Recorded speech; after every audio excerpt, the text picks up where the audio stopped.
Hi, welcome to our spicy kitchen. இன்னைக்கு நம்ம simple and டேஸ்டியாக கேரட் அல்வா எப்படி செய்யுதுன்னு பார்க்கலாம் வாங்க.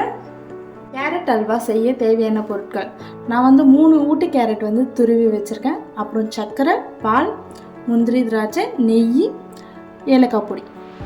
கேரட் அல்வா எப்படி செய்யுதுன்னு பார்க்கலாம் வாங்க. இப்போ வந்து ஃபஸ்ட்டு ஒரு பேன் வச்சு அதில் வந்து நான் 1/2 லிட்டர் பால் வந்து ஊற்றுறேன்.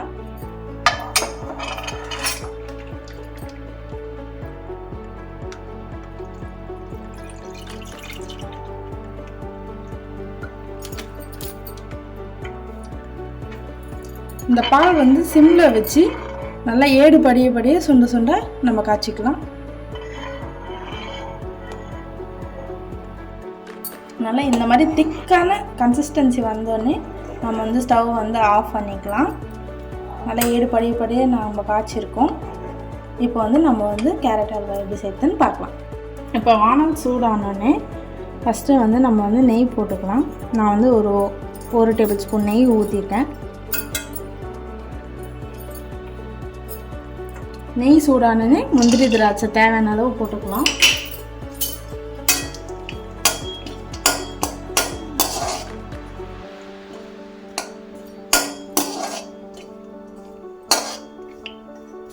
முந்திரி, திராட்சை இந்த கலர் மாறின உடனே நம்ம வந்து கேரட்டை துருவி வச்ச 3 கேரட் நான் துருவி வச்சுருக்கேன். இது ஒரு 1/2 kg கேரட் இருக்கும். இது வந்து நம்ம போடலாம்.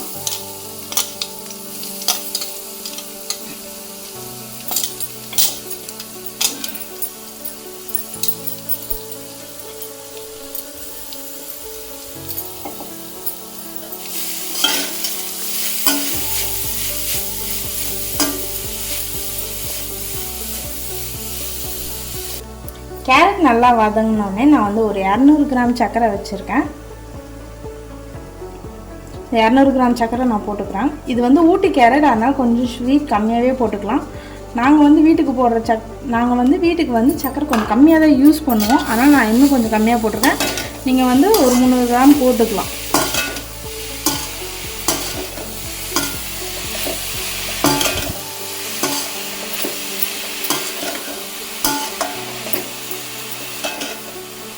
நல்லா அந்த சர்க்கரை கேரமலைஸ் ஆகி கேரட்டோட ஜெல்லார வரையும் நல்லா வதக்கணும்.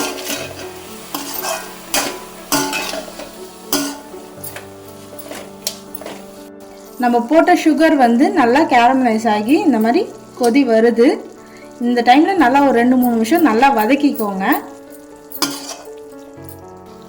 இப்போ ஒரு 3 நிமிஷம் நல்லா வதக்குனதுக்கப்புறம் நம்ம வந்து 2 கப்பு பாலை வந்து 3/4 கப்பாக சுண்ட காய்ச்சிருக்கோம். இந்த பால் வந்து ஊற்றி நல்லா கலரிக்கலாம்.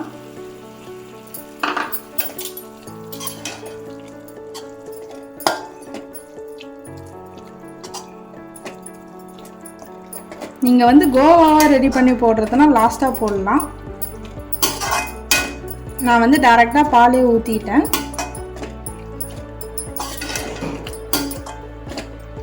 இதில் நல்லா இது வந்து நல்லா வேகணும். கேரட் வந்து நல்லா வெந்துடணும். இந்த பால்லையே நல்லா வெந்துடணும். அந்த அளவுக்கு நம்ம வந்து வதக்கிட்டே இருப்போம். ஹை ஃப்ளேமில் வச்சுட்டு நல்லா வதக்குவோம்.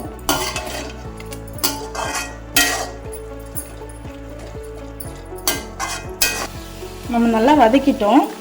இப்போ வந்து நம்ம வந்து கொஞ்சமாக தண்ணி ஊற்றிக்கலாம். ஒரு 1/4 கப் தான் ஊற்றுறேன். ஊற்றிட்டு மீடியம் ஃப்ளேமில் வச்சுட்டு நம்ம வந்து மூடி வச்சிடலாம். இப்போ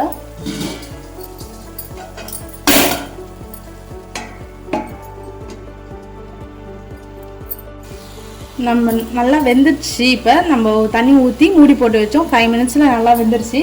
5 மினிட்ஸ் கழித்து நம்ம வந்து ஏலக்காய் பொடி வச்சுருக்கோம். இங்கே ஏலக்காய் பொடி வந்து கொஞ்சம் போட்டுக்கோங்க. சால்ட் வந்து ஒரு பிஞ்ச் இவ்வளோ தான் போடணும். ஒரு பிஞ்ச் தான் போடணும்.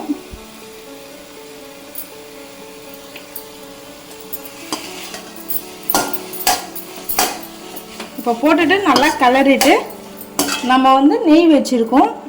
நெய் வந்து ஒரு டேபிள் ஸ்பூன் வச்சுருக்கோம். இந்த 1 டேபிள் ஸ்பூன் நெய்யை வந்து இப்படி ஊற்றிட்டு நல்லா கலரி விட்டுருங்க.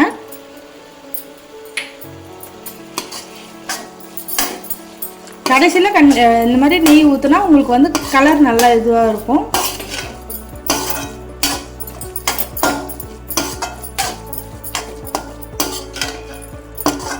இப்போ நல்லா ரெடி ஆயிடுச்சு. இப்போ நம்ம வந்து ஆஃப் பண்ணிக்கலாம்.